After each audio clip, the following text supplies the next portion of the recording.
haddaba barnaamijkeena maanta wuxuu ku saabsan yahay bal inaan ka hadalno siyaasadda dalka Soomaaliya sidaa ula socotaanba waxaa dhawaan soo booqan doona gobolka aynu ku noolnahay 30 seconds. barnaamijka waa Cabdimaalig Askar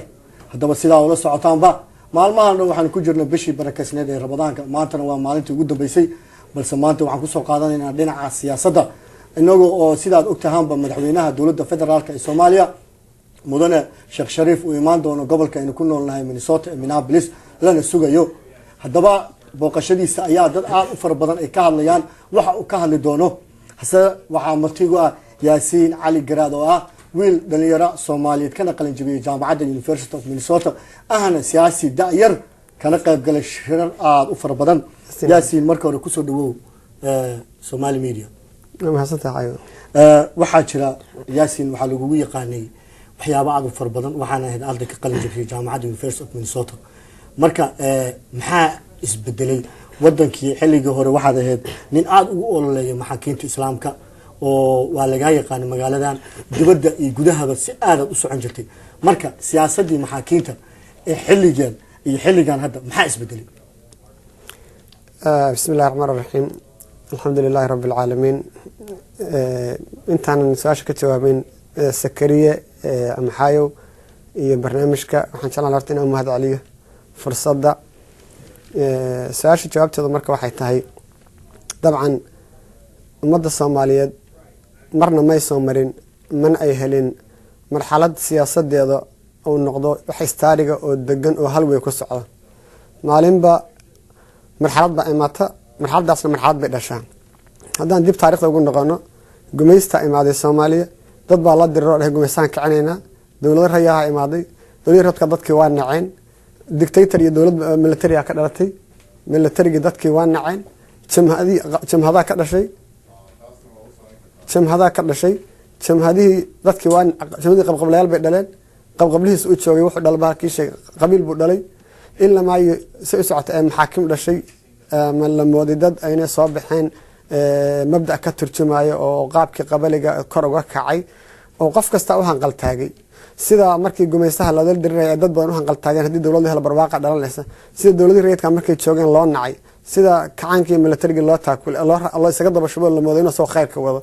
sida la isaga daba shubay ama loo raacay qabaa'ilkii iyo jamhadihi sida qabqabalkii mar la adoomo kulay marba marxalad Soomaaliya way isbedelaysay marbana si noqonaysay laakiin maxaakiimtu waxay ahaayeen wax marxalada ay ku soo beegmeen qof kasta ula muuqatay alternative ama bedel ka duwan wixii la yaqaanay ama mabda ahaan uga duwan ama wadani ahaan iyo nationalist uga duwan qof kastana uu yiri waa bedel waxay bedel ka noqon karaan wixii wadanku ku jiray iyo dadka marxalada ku jiray marka Yaasiin hadda u soo noqdo marka su'aasheedu waxa weeye Shariifka iyo Yusuf dawladooda maxay ku kala duwan yihiin su'aashaas haddaan ka jawaabo waxa waaye sideeda su'aashaas si kale aan u dhigi lahaa waxay ila tahay inay waxay weydiinaysaa tahay maxay ku kala duwan yihiin farqiga u dhaxeeya aniga aragtidayda baan xor u ahay waan qaldanaan karaa kumalihi waxyiga igu soo dagayo faaliye maahi laakiin wax maanta la dhihi karo qof insaana ama qof wax kala garanaya oo cabir ka dhigi karo waxaas ku kala duwan yihiin oon ahayn inay laba wajina tagay wajina bedelay oo aan garanayo aan ku dhihi karo waxaas ku kala duwan yihiin ma jirto waxaan filayaa bal haddii la fiiriyo waxa laga yaabaa tan laga yaabaa inay ka khatar badan tahay ama ka qaab daran tahay tiicdi Yusuf la yaqaan sababtan gadaal ma ka sheegi doona marka ay weydiisin maya waxaan rabaa inaan ogaado tii Yusuf aan marka hore wadayna Yaasi waxa kamid ah dadka sida aad ka dawladii Cabdullaahi Yusuf uga soo horjeeday adoo diidana amxaarada wadanka soo gashay waxa jira xataa shirar badan oo waagi maxaakiimta ay jireen inaad ka qayb gasho oo asmara aad tagtay marka hadda maxaa iska bedelay maxaa xilligan keenay dadkii aad u ololeeynaysay hadda inaad ka soo horjeesato waa mahadsan tahay jawaabta waxay tahay aan ka hormariyo intaan ka jawaabin qaab kale aan uga hormariyo waxa weeyaan Soomaalida hore aqoonyahan uma aqoon jirin qofka warqad gacanta ku sita oo dhahay aqoonyahan banahay laakiin maskaxdiisu ay maran tahay warqad gacanta lagu sita laakiin aysan aqli iyo maskax ka dambeyn laakiin Soomaalida hore aqoonyahan waxay u taqaanay qofka wixii hore oo tagay wax ka yaqaana waxa joogana wax ka oran kara waxa soo socdana saadaal iyo ka bixin kara prediction iyo qiyaas ka bixin kara runtii aqoonyahan qofkaas amka la fiiri qof wixii tagay yaqaana waxa joogana aragtidiisa ka dhiman kara ama la noolaan kara wadciga uu joogo. waxaa soo socdana saadaal iyo indheer garad ka bixin kara. abwaankii Soomaaliga ahaa waxaa jira sheeko abwaan Soomaaliya qoray ama aad u qurux badan, laakiin markii dambe Soomaalidu ay isaga qaaday, waxay u qaadeen qaab heesaad bay u qaadeen, laakiin abwaankii Soomaaliga qoray wuxuu yiri hadalkiisa waxa ku jiray, wuxuu yiri xijil abwaanka Soomaaliga uu lahaa af baa lagu ceelbaxaa, gacan baa lagu aarsadaa, tala oday lagu noqdaa, run baa ummad lagu dhaqaa, ushana waxaa loo qabtaa indhoolaha lagu hagaa, duca waa la iibsadaa, ruuxii aan bada tilmaan, abaar waa laga baxaa umuurta hadday xaq tahay. xigmadda adalladan qurux badan ku jirtaa waxay tahay 3 arrimood. horta marka hore tala oday lagu noqdaa, run baa ummad lagu dhaqaa, sax. mid ugu dambaysan umuurna mushkiladna abaar iyo balaayo iyo halaag iyo dagaal iyo rafaad waa laga baxaa haddii umuur xaq ay jirto. waxay tahay marka soo sheegay dadka jawaabo maalintii nabiyullaahi maxamed salawaatullaahi wasalaamu calayhi maalintuu geeriyooday ama tii ilaahay u timid, rag asxaabah ama rag waaweyn oo culum asxaabada muslimada ba waxay ka gaartaan ta seefa qaataan iyo hub inay dhahaan ninkii dhaanay maxamed baa dhintay anunka ka goynina aan we mean it we serious saasay naga tahay. ilaahi nabiyullaahi maxamed alayhi ilaahi abubakar sadiiq intuu imaado oo yiri ninkii nabi maxamed caabudayaan nabi maxamed waa dhintay, ninkii ilaahay caabudayaan ilaahay waa nool yahay mana dhinto. ما كان محمد إلا رسول قد خلد من قبله الرسل أفإن مات أو قتل انقلبتم على عقاب. آيات كاس أخري حان كلا جيدا ما انتيتو dadka Soomaalida qofka Cabdullaahi Yuusuf u nabca ama waa reer hebel ama waa dheer yahay ama waa cad yahay ama waa madow yahay ama waa gaaban yahay, qofka Cabdullaahi Yuusuf u nabca ama in adeerkay maaha ama tolkay maaha ama dana shakhsi u nabcaayo, shariifna u jeclaa ama waa reer hebel ama waa in adeerkay ama waa tolkay ama dana shakhsi u jeclaayo.